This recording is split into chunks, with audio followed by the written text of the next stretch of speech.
ഇപ്പോൾ വരുന്ന വാർത്ത ഭീകരർക്കായുള്ള തെരച്ചിൽ തുടരുന്നതിനിടെ കശ്മീരിലെ 48 ടൂറിസം കേന്ദ്രങ്ങൾ താൽക്കാലികമായി അടച്ചു. ഭീകരർക്കായി വ്യാപകമായ തെരച്ചിൽ നടക്കുന്ന സാഹചര്യത്തിൽ കൂടിയാണ് ജമ്മു കശ്മീർ സർക്കാരിന്റെ തീരുമാനം. ഇതിനിടെ പെഹൽഗാം സംഭവത്തെ ചൊല്ലിയുള്ള രാഷ്ട്രീയ പോരും തുടരുകയാണ്. കേന്ദ്ര സർക്കാരിനെ പ്രധാനമന്ത്രിയെ കടന്നാക്രമിച്ച് കോൺഗ്രസ് രംഗത്തെത്തി. സർക്കാരിന് മൗനമാണെന്നും അതിർത്തിയിൽ നിന്ന് 200 അകലെയുള്ള പെഹൽഗാമിൽ ഭീകരർ എങ്ങനെ എത്തി എന്നുള്ള ചോദ്യമാണ് കോൺഗ്രസ് ഉന്നയിക്കുന്നത്. Pahalgam, 28 lives lost and all we get is silence. The government itself has admitted at the all-party meeting that Pahalgam attack happened because of its utter negligence. पर क्या गलती मान लेना काफी है? सवाल ये है कि चूक हुई कैसे? How did heavily armed terrorists cross the border? How did they travel 200 kilometers inside our territory? How did such a massive intelligence failure happen?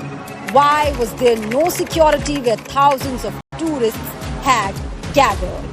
Why has no one been held responsible till now?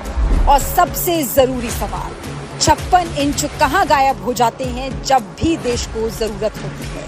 India deserves answers, not silence. जवाब दो. എന്നാൽ കോൺഗ്രസ് പാകിസ്ഥാൻ ഏജന്റുമാരായോ എന്നാണ് ബിജെപിയുടെ ചോദ്യം. കോൺഗ്രസിന്റെ വിമർശനം പാകിസ്ഥാനിലെ രാഷ്ട്രീയ പാർട്ടികൾ ആയുധമാക്കിയിട്ടുണ്ട്. ഇതിനിടെ പ്രത്യേക പാർലമെന്റ് സമ്മേളനം വിളിക്കണമെന്നാവശ്യപ്പെട്ട് രാഹുൽ ഗാന്ധി പ്രധാനമന്ത്രിക്ക് കത്തയച്ചു.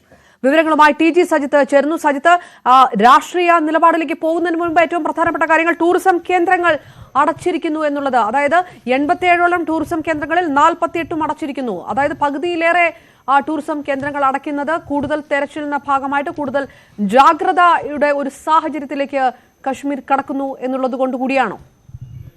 അപർണ, തീർച്ചയായും അതുകൊണ്ട് തന്നെയാണ്. നമ്മളറിയാം, ഇന്നലെ ഈ സുരക്ഷാ സേനയും ഭീകരരും തമ്മിൽ നേർക്കുനേർ ഏറ്റുമുട്ടുന്ന സാഹചര്യമുണ്ടായിരുന്നു.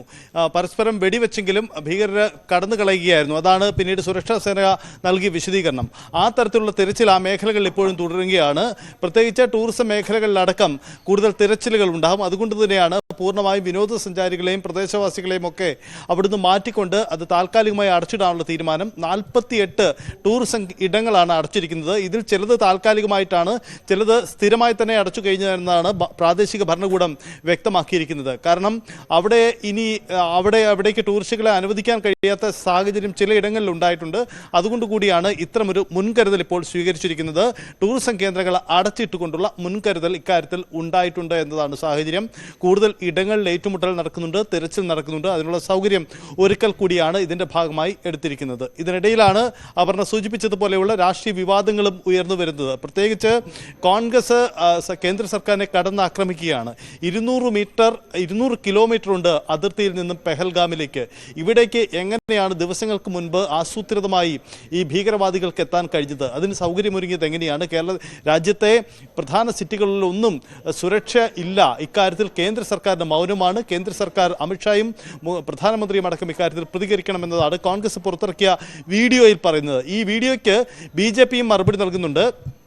കോൺഗ്രസ് നേതാക്കൾ ബിജെപിയുടെ ഏജന്റുമാരായി പോയിരിക്കുന്നു എന്നതാണ് ഇക്കാര്യത്തിൽ ബിജെപി നൽകുന്ന മറുപടി. ആ തരത്തിലേക്ക് മാറുന്നു. രാജ്യ താല്പര്യത്തിന് വിരുദ്ധമായി കോൺഗ്രസ് പ്രവർത്തിക്കുന്നു തുടങ്ങിയ ആക്ഷേപം അവർ ഉന്നയിക്കുകയും ചെയ്യുന്നു. പാകിസ്ഥാനിലെ രാഷ്ട്രീയ പാർട്ടികളും ഈ കോൺഗ്രസിന്റെ വീഡിയോ ആയുധമാക്കി എടുക്കുന്നുണ്ട്. അവരും ഇക്കാര്യങ്ങളൊക്കെ ചൂണ്ടിക്കാണിക്കുന്നു. ഒപ്പം തന്നെ പ്രധാനമന്ത്രിയുടെ തലയില്ലാത്ത ചിത്രം പ്രചരിപ്പിച്ചുകൊണ്ട് കോൺഗ്രസ് നടത്തുന്ന ഒരു ക്യാമ്പയിൻ, ആ നീക്കങ്ങളുമൊക്കെ പാകിസ്ഥാനിൽ വലിയ പ്രചരണ വിഷയമായി മാറുകയും ചെയ്യുന്നുണ്ട്. ഇതൊക്കെ വലിയ ചർച്ചയാണ് അന്താരാഷ്ട്ര തലത്തിലും ഉണ്ടാക്കുന്നത്. ഇതിനിടയിൽ സർവകക്ഷി യോഗം, പ്രത്യേക പാർലമെന്റ് സമ്മേളനം വിളിക്കണമെന്ന് ആവശ്യപ്പെട്ടുകൊണ്ട് പ്രതിപക്ഷം രംഗത്ത് വരുന്നു. പ്രതിപക്ഷ നേതാവ് രാഹുൽ ഗാന്ധി, കോൺഗ്രസ് അധ്യക്ഷൻ മല്ലികാർജ്ജുൻ ഖാർഗെ എന്നിവർ നരേന്ദ്രമോദി പ്രധാനമന്ത്രിക്ക് കത്തയക്കുകയും ചെയ്തിട്ടുണ്ട്. ഇക്കാര്യത്തിലുള്ള തീരുമാനം ഇന്നത്തെ കേന്ദ്ര മന്ത്രിസഭാ യോഗത്തിൽ ഉണ്ടാകുമെന്നാണ് നമ്മൾ പ്രതീക്ഷിക്കുന്നത്. 11 മണിക്ക് പ്രധാനമന്ത്രി ഒരു പൊതുയോഗത്തിൽ പങ്കെടുക്കുന്നുണ്ട്. ഒരുപക്ഷെ ഇക്കാര്യത്തിലൊക്കെ ഒരു വ്യക്തത പ്രധാനമന്ത്രി വരുത്തുമെന്നാണ് പ്രതീക്ഷിക്കുന്നത്. സജിത്ത്, ഇതിനകത്ത് ആദ്യം കോൺഗ്രസിന്റെ എക്സ് അക്കൗണ്ടിൽ അങ്ങനെ ഒരു പോസ്റ്റ് വരുമ്പോൾ ഒരുപക്ഷെ അത് തിരുത്തിയേക്കാം, അല്ലെങ്കിൽ അത് പിൻവലിച്ചേക്കാം എന്നുള്ളൊരു സൂചനകൾ ഉണ്ടായിരുന്നു. അങ്ങനെയല്ല ഉണ്ടായത്. കോൺഗ്രസ് നേതാക്കൾ കൃത്യമായിട്ടുള്ള ഒരു നിലപാട്, പ്രത്യേകിച്ച് കേരളത്തിലെ കോൺഗ്രസ് നേതാക്കൾ ആദ്യം തന്നെ ആ നിലപാട് വ്യക്തമാക്കുന്ന ഒരു സാഹചര്യം നമ്മൾ തന്നെ ന്യൂസ് 8 തന്നെ കണ്ടു. അതിനുശേഷം ഇനി ഈ വിഷയം ഉന്നയിക്കണം, രാഷ്ട്രീയപരമായിട്ട് മുന്നോട്ട് കൊണ്ടുപോകണം, ഈ സുരക്ഷാ വീഴ്ച എന്നുള്ളത് ഒരു നയമായിട്ട് തന്നെ കോൺഗ്രസ് പാർട്ടി സ്വീകരിക്കുന്നു എന്നുള്ളതാണോ മനസ്സിലാക്കേണ്ടത്? ഈ ആക്രമണത്തിന് ശേഷം നിരുപാധിക പിന്തുണ കേന്ദ്ര സർക്കാരിന്റെ എല്ലാ കാര്യങ്ങളും കൊടുക്കുകയാണ് നടത്തുകയാണെന്ന് എന്ന് പറഞ്ഞ കോൺഗ്രസ് ഒപ്പം ഈ ഒരു നിലപാടിൽ കൂടി ഉറച്ചു നിൽക്കാൻ തീരുമാനിക്കുന്നു എന്ന് വേണമോ മനസ്സിലാക്കാൻ? അപർണ, തീർച്ചയായിട്ടും അത് തന്നെയാണ്. സംസ്ഥാനത്തെ കോൺഗ്രസ് ആണ് ആദ്യം ഒരുപക്ഷെ ഈ കാര്യത്തിൽ ഒരു പടി കടന്നുകൊണ്ടുള്ള ഒരു നീക്കം ആരംഭിച്ചത്. അത് ദേശീയ നേതൃത്വം, കോൺഗ്രസിന്റെ ദേശീയ നേതൃത്വം കൂടി ഇപ്പോൾ ഏറ്റെടുത്തിരിക്കുന്നു എന്നതാണ്. കാരണം നമ്മൾ കണ്ടതാണ് സംസ്ഥാനത്തെ കോൺഗ്രസ് നേതൃത്വത്തിന്റെ ട്വിറ്റർ എക്സ് അക്കൗണ്ടിന്റെ പോസ്റ്റ് പാകിസ്ഥാനിലൊക്കെ ഷെയർ ചെയ്യപ്പെടുന്നത് നമ്മൾ കഴിഞ്ഞ ദിവസങ്ങളിൽ വാർത്തകൾ പരാമർശിച്ചതാണ്. ഇപ്പോൾ അതേ നിലപാട് തന്നെ എന്തുകൊണ്ട് 200 മീറ്റർ അകലെയുള്ള പെഹൽഗാമിലേക്ക്, അതിർത്തിയിൽ നിന്നും 200 കിലോമീറ്റർ അകലെയുള്ള പെഹൽഗാമിലേക്ക് എങ്ങനെ ഭീകരവാദികൾ എത്തി എന്ന ചോദ്യം ദേശീയ തലത്തിൽ തന്നെ കോൺഗ്രസ് ഉന്നയിക്കുന്നു. അത് വീഡിയോ പുറത്തിറക്കി അതൊരു വലിയ പ്രചരണ വിഷയമാക്കുന്നു കോൺഗ്രസ് എന്നതാണ് സാഹചര്യം. അതുകൊണ്ട് കോൺഗ്രസ് ഇക്കാര്യത്തിൽ കേന്ദ്ര സർക്കാരിനും രാജ്യത്തിനും ഒപ്പം നിൽക്കുന്നു എന്ന് പറയുമ്പോഴും ഇതിൽ വലിയ തരത്തിലുള്ള പ്രതിഷേധം കേന്ദ്രത്തിനെതിരെ പ്രധാനമന്ത്രിയെ കടന്നാക്രമിച്ചുകൊണ്ട് തന്നെ നടത്തുന്നു എന്നതാണ് സാഹചര്യം. ഇന്ത്യ ഒരു ജനാധിപത്യ രാജ്യമാണ്. ഇവിടെ പ്രതിഷേധങ്ങളും ഇത്തരം അഭിപ്രായ പ്രകടനങ്ങളും സ്വാഭാവികമായും ഉണ്ടാവും. അത് ജനങ്ങളുടെ സുരക്ഷയ്ക്ക് വേണ്ടിയാണ്. മുമ്പ് നരേന്ദ്രമോദിയും ഇത് തന്നെയാണ് ചെയ്തത് എന്നതാണ് കോൺഗ്രസിന്റെ വാദം. ആ വാദം ഒന്നുകൂടി ശക്തമായി ഉന്നയിച്ചുകൊണ്ടാണ് ഇപ്പോൾ കോൺഗ്രസ് നേതാക്കൾ നടത്തുന്ന നീക്കം.